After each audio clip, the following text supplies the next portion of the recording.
სალმე ზურაბიშვილის ფორმატი მნიშვნელოვანია საკოორდინაციო კუთხით. ჩვენ თავიდან მოლოდინი გვქონდა დიანა, რომ ეს იქნებოდა უფრო მეტი ჩართულობის მქონე, მათ შორის სხვა პოლიტიკური პარტიების თუ კოალიციების მხრიდან. ამ ეტაპზე მასში შეიძლება ითქვას, რომ ნახევარი სპექტრი მონაწილეობს, იმიტომ რომ ჩვენთვის მაგალითად ნახევარი თუ 2/3? ნახევარი ასე იტყოდით? შეიძლება ან ნახევარი ან 2/3 რაღაც ნაწილი ყოველ შემთხვევაში, ყველანი არა. და მოლოდინი გვქონდა, რომ უფრო მეტი ჩართულობა იქნებოდა სხვა პოლიტიკური პარტიების მხრიდან. ჩვენი ჩართულობის мотиваცია არის ძალიან მარტივი. ჩვენ ვიქნებით ყველა იმ პოლიტიკური პლატფორმის ნაწილი, კოორდინაციის ნაწილი, სადაც საუბარი იქნება მეტ თანამშრომლობაზე, მეტ ძალისხმევაზე საშინაო თუ საგარეო ველზე, და მეტი კოორდინაციის შესაძლებლობაზე. კი ბატონო, ირაკლი, ვინ დაგაკლდათ ამ პროცესში, იმიტომ რომ ერთი ვიცით ნაციონალური მოძრაობა, რომელსაც საქმეს დააკლდა ნაციონალური მოძრაობის თანამონაწილეობა, როგორც პროდასალური ოპოზიციური პარტიის და კოალიცია ცვლილებებისთვის, როგორც პროდასალურ პარტიებისთვის. კოალიცია ცვლილებებისთვის იქ სხვა პარტიებიც არის და ისინი მაგალითად ელენე ხოშტარი არის. დროათია მხოლოდ წარმოდგენილი. მაგალითად სტრატეგია აღმაშენებლით არის წარმოდგენილი თავის მხრივ რაღაც ნაწილით ნაციონალური მოძრაობა, მაგრამ ერთიანად ყველას მონაწილეობა ამ მხრივ არ არის. ჩვენთვის მთავარი პროცესი არის, რომ მეტი კოორდინაცია არსებობდეს და შესაძლებლობა, რომ ადგილზე ქვეყნის შიგნით პასუხისმგებლობა ავიღოთ პოლიტიკურ პროცესებზე და საგარეო ველზე ერთობლივად დავიგეგმოთ კონკრეტულ აქტივობებთან და მესეჯ ბოქსთან დაკავშირებით. ანუ ის რომ თქვენ ახლა რაღაც განახევრებული გეჩვენებათ ეს პროცესი, ამით რა უნდა გაგიკეთებინათ და რას ვერ გააკეთებთ? მე ვფიქრობ, რომ გავაკეთებთ ყველაფერს. მეტი კოორდინაცია რისთვის? უფრო მკაფიო რომ გახდეს ეს წინააღმდეგობის პლატფორმა, რას, ანუ სად ხართ ახლა თქვენ რატომ გეკითხებით მაგალითად წინააღმდეგობის პლატფორმა, იმიტომ რომ სად ხართ ახლა თქვენ პოლიტიკური პარტიები წინააღმდეგობის პლატფორმაში? ანუ კიდევ სხვაგან თქვენი პოლიტიკური პარტიის მიღმა. მე ვფიქრობ, რომ ჩვენი პოლიტიკური პარტია არის საკუთარ ველზე, რაც გულისხმობს კონკრეტულ აქტივობებს, საპროტესტო მიმართულებით, საგარეო მიმართულებით და ქვეყნის შიგნით. მაგალითად, ჩვენ გუშინ ვიყავით კახეთში, იმის წინა დღეებში ვიყავით მცხეთა-მთიანეთში, მივემგზავრებით 2 დღეში სამეგრელოში, შემდეგ ეგრევე სამეგრელოდან გადავდივართ აჭარაში.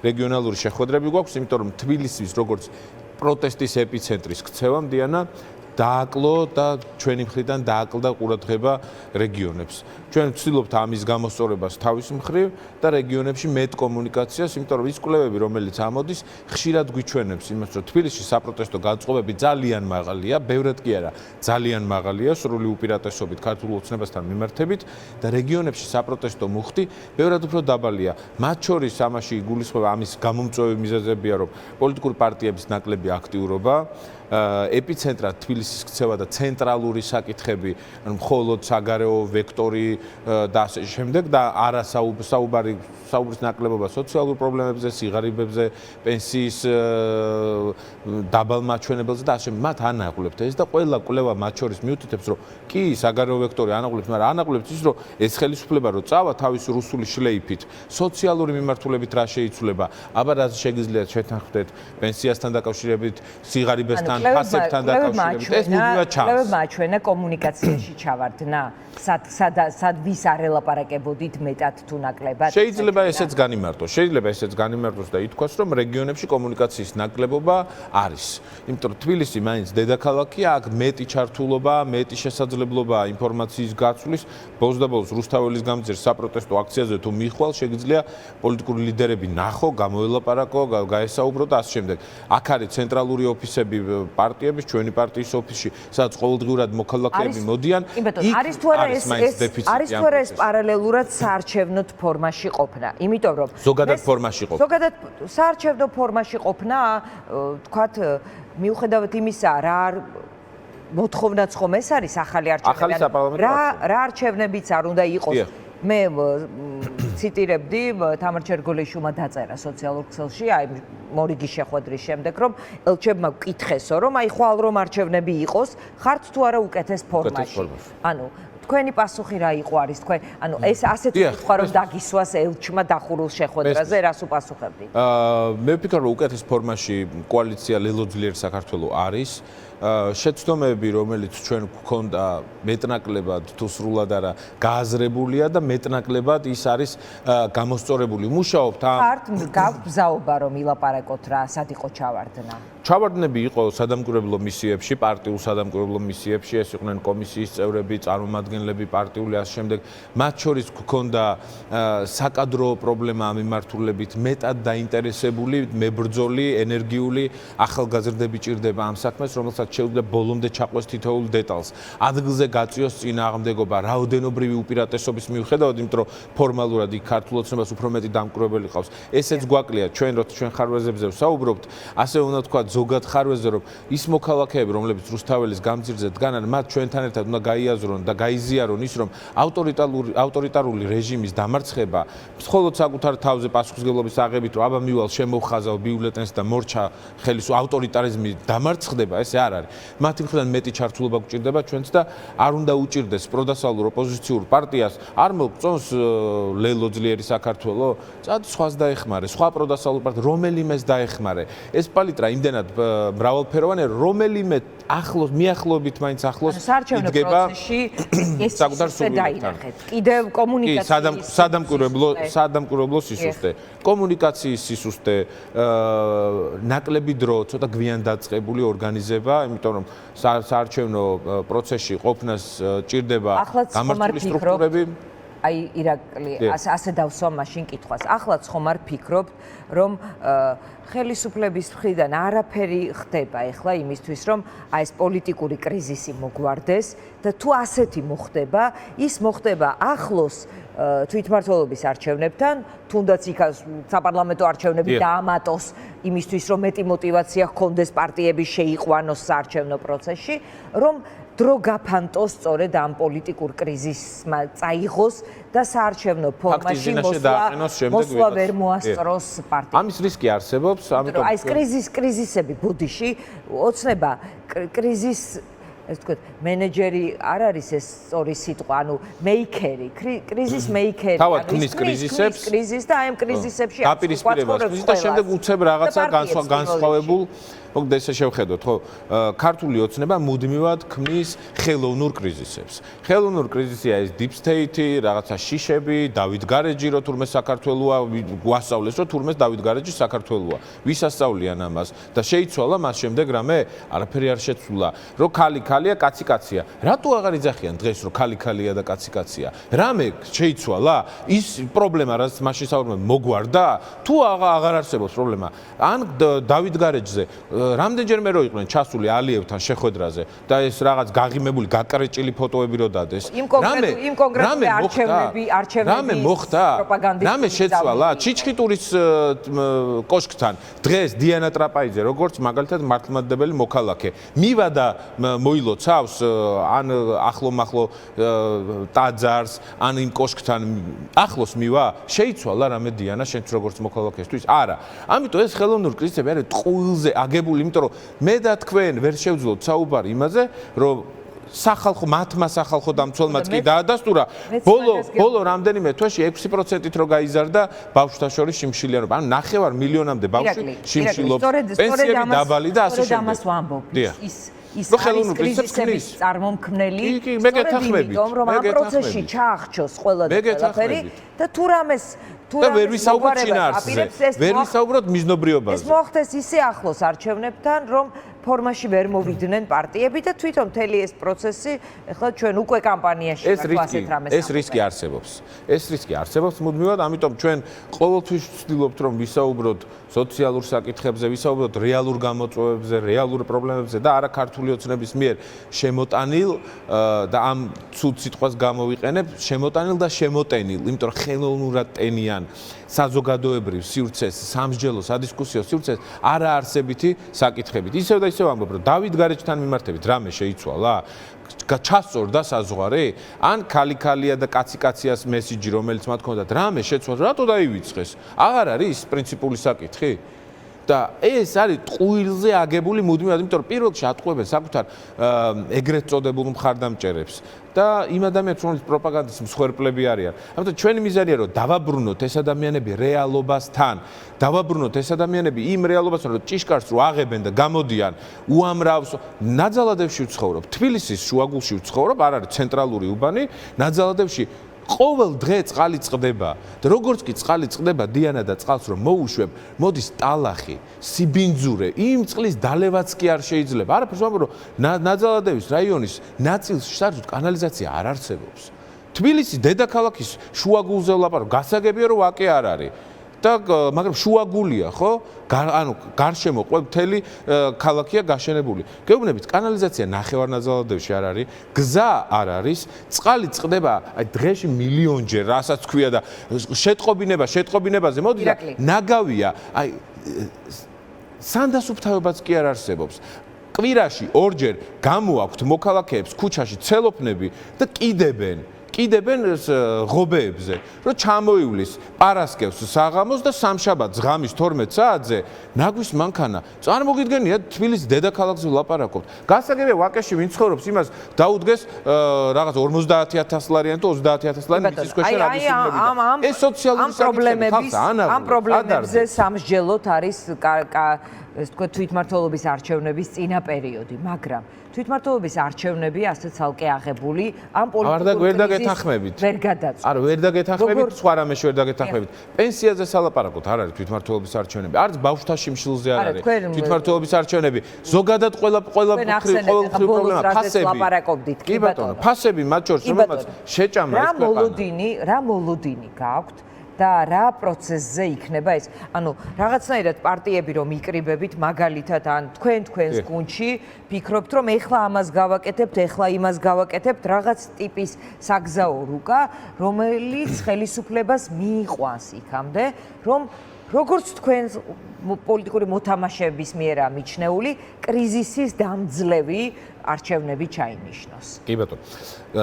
პირველი სრულად გეთანხმებით და ვეთანხმებით იმ თეზის, რომ თვითმმართველობის არჩევნები ვერ იქნება იმ კრიზისის განმუხტველი, რაც შექმნა ბიძინა ივანიშვილმა. თქვენი მოთხოვნა არის ასეთი, პროტესტში მყოფი საზოგადოების მოთხოვნა ასეთი, რომ პატიმრების გათავისუფლება, ახალი საპარლამენტო არჩევნები, ამიტომ ამ მოთხოვნით, რომ 150 დღე ადამიანი ქუჩაში დგას, იმას შემდეგ აუხსნა რომ იცი რა, ეხლა ეს გადავდოთ გვერდზე და თვითმმართველობის არჩევნები ვაქციოთ კრიზისიდან გამოსავლად, თქვენვე გაგიჭირდებათ მართლა ეს კომუნიკაცია. არც ვაპირებთ, ამიტომ ნუ დასვამთ ესეთ საკითხს, იმიტომ რომ არ ვაპირებთ ეს, თვლით ცალსახად, რომ თვითმმართველობის არჩევნები არ არის ის გზა, რომელიც განმუხტავს იმ მძიმე პოლიტიკურ და ეკონომიკურ და საგარეო კრიზისს, რაც შექმნა ივანიშვილმა 28 ნოემბრის გადაწყვეტილებით. არ არის და ვერ იქნება ამ კრიზისის განმუხტავი.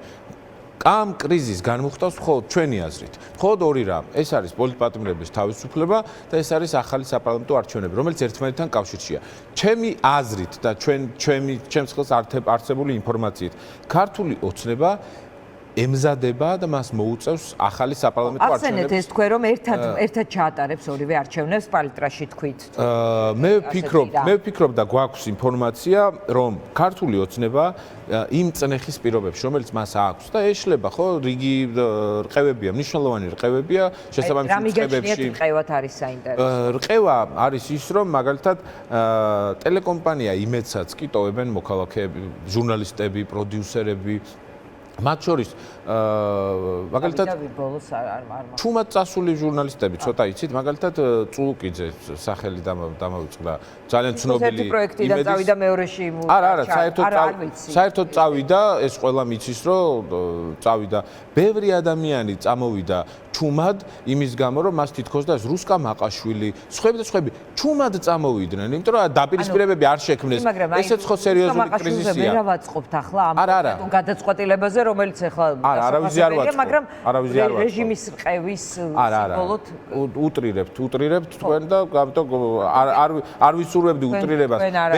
ბევრ ფაქტორზე ვაკეთებთ აქცენტს რა.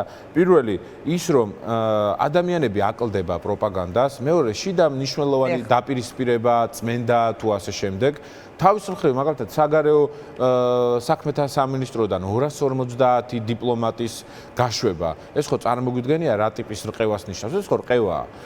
ის რომ ეს არის მათი მხრიდან გაყრა ადამიანების კონკრეტული პოლიტიკური კი არა, კონკრეტული სამოქალაქო პოზიციის გამო. დიახ, მაგრამ აი მას რა იწვევს? ეს ხო მნიშვნელოვანი ცვლილებაა შიგნით, რაც კრიზის რყევა თუ სისტემის გამყარება მათი გადასახადებით. საბოლოოდ ეს სისტემა ვერ დადგება 10 კაცზე. იმიტომ რომ ამ სისტემას ეცლება თავისით ადამიანები. ზოგი საკუთარი პოლიტიკური განცხადებით, იდეოლოგიურად საკუთარი თავის ევროპულ მხარეს მონიშნით, ზოგი თუნდაც პოლიტიკური ზეწოლის სახით, დევნის სახით, მაგრამ ჯამი გამოდის ძალიან მარტივი. საბოლოო შედეგი არის ერთი, იდეანა ჩვენი აზრით, რომ ხელისუფლებას და ქართულ ოცნებას აკლდება მოკავშირეები. რა საფუძვლითაც არ უნდა იყვნენ ეს მოკავშირეები? საჯარო მოხელე, რომელიც ამბობს, რომ მე ვიქნები ვისაუბრებ ხმამაღლა ჩემს სიმართლეს, მაგრამ მაინც დავრჩები სისტემაში. მეორე, რომელსაც ეგონა რომ არასდროს არ შეეხებოდნენ, მაგრამ თურმე შეეხნენ და ასე შემდეგ. ეს ადამიანები აკლდებიან, ფიზიკურად აკლდებიან მათ. ის გადანაცვლებები, რომელიც მათ ხელში მოხვდა, იქ ლილუაშვილი გადააყენეს, შემდეგ რაღაც შესთავაზეს, შემდეგ შემოსთავაზეს, არ დათანხმდა. ეს წყენები საკუთარ საფუძველში აუცილებლად იქნება და ირაკლი კობახიძე და ვერც ირაკლი კობახიძე და ვერც ივანიშვილი ვერ იქნება ის, რომელიც მხოლოდ საკუთარ რესურსს და ხარებას დააყრდნობს ძალაუფლებას. იმიტომ რომ ეს ძალაუფლება სუსტდება. თავის დროს ყველა ხელისუფლება ხო ასე იყო. კრიზისში შედიოდა, ამ კრიზისში იწყებდა დევნას. პოლიტიკური გეგმები სადღაც უკავშირდება იმას, რომ ეს კრიზისი მომწიფდეს. ამას დაუძახებდი, იმიტომ რომ მომწიფდეს ის თქვათ რბილი ქსოვილები, როგორც უწოდებენ ნელ-ნელა მოძვრეს ესე თქვათ სისტემა შეყანყალდეს, არ ვიცი, უფრო ცოტა უხეშად აღწერდი. ის ფურუნკული, რომელიც ჩალპა და დაჩირქებულია ორგანიზმში, მის ამოვარდნას და ამოძირკვას ჭირდება, რომ აი ეს ბოლომდე გამოავლინოს საკუთარი თავი.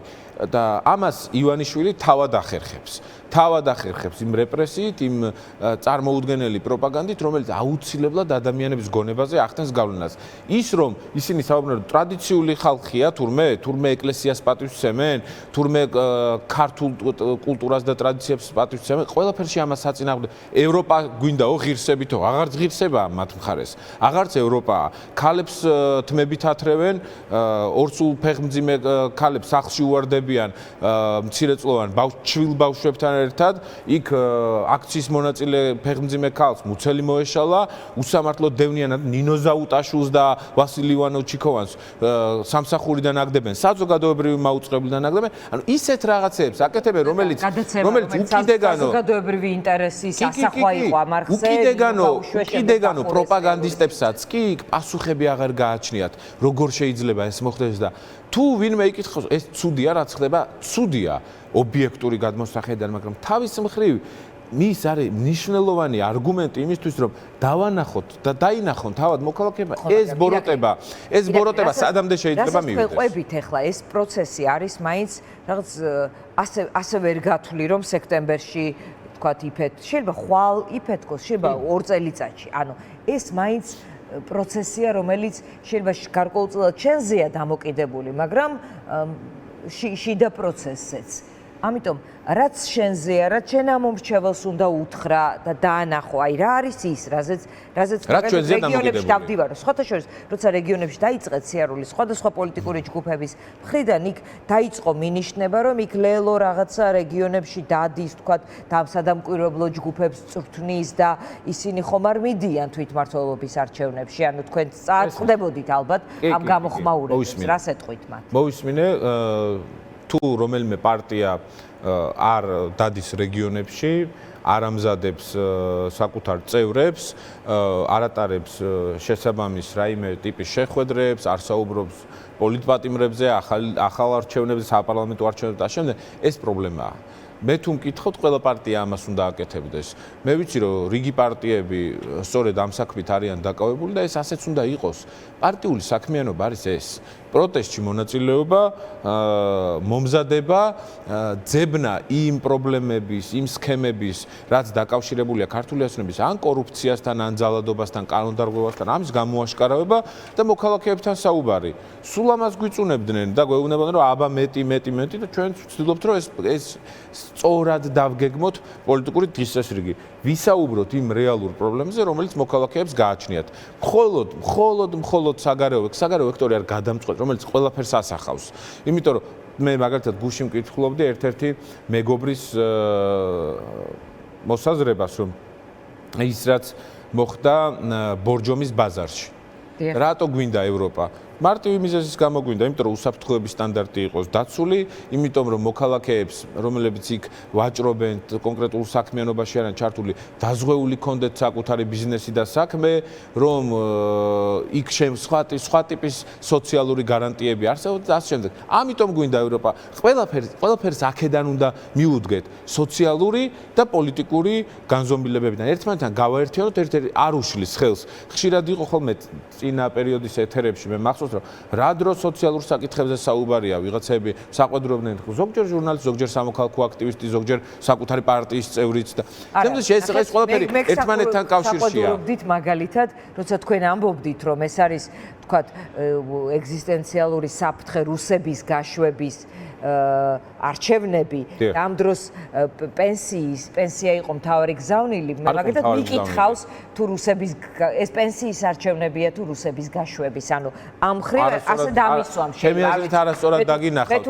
მე თუ გაგახსენდით ამ დროს არ ვიცი. არა, ზოგადად მოქალაქეებიც და ჟურნალისტებიც მახსოვს, რომლებიც მაგრამ არასწორად დაგინახავთ ჩვენ დაპირებად, რა თქმა უნდა, პენსია არ ყოფილა. მორიგი შეკითხვა გავიხსენე, რომ შეიძლება. თუმცა ერთ-ერთი მნიშვნელოვანი დაპირება იყო პენსია 1000 ლარი, რომელსაც 1000 ლარის ნაცვლად 1000 ლარის ნაცვლად 20 ლარით მოუმატეს ხელფასი, 20 ლარით მოუმატეს და ინფლაცია იმოდენაა, რომ ყველაფერი შეჭამა 30%-ით არის გაზრდილი საერთოდ ფასები რიგ ძირითად და მთავარ პური გაძვირდა ხალხო. ისე დიარ ბოდიში რა, ისე გაძვირდა პური. აი სამი კვირის წინ. პური თავარი ღარიბ ქვეყნებში პური არის ძირითადი საჭმელი. რატო არის ძირითადი საჭმელი დიანა? იმიტომ რომ საკვების საშუალება პური ერთადერთი მიზეზის გამო სამწუხაროდ, იმიტომ რომ ყველაზე იაფიღირს ჯამურად და ადამიანები ახერხებენ საკუთარი რაღაც რაციონის მიხედვით თავის გადატანას. პური გაძვირდა სამი კვირის, ისე ჩაიხრიგინა და ჩაიარა ამ საკითხმა. მე ორჯერ რაღაცა წავიბლუკუნე ეთერში და საკმარისად ვერ თქვი. ამ დროს ყველაზე მეტად მოქალაქეს ის პური ჭირდება, ის ძირითადი საკვები ჭირდება, თორე თევზზე და ხიზილალაზე და ხორცზე ვლაპარაკობთ ამ ფასებზე? არა, ძირითად ფასებზე ვლაპარაკობთ. ირაკლი, აი რომ მიდიხართ რეგიონებში გავედითო და ვცდილობთ ახლა აი ამ კომუნიკაციის დალაგებას, რა არის თავარი კითხვა? შეგიძლიათ აი ხალხთან რომ მიდიხართ, რა არის მათი მოთხოვნა?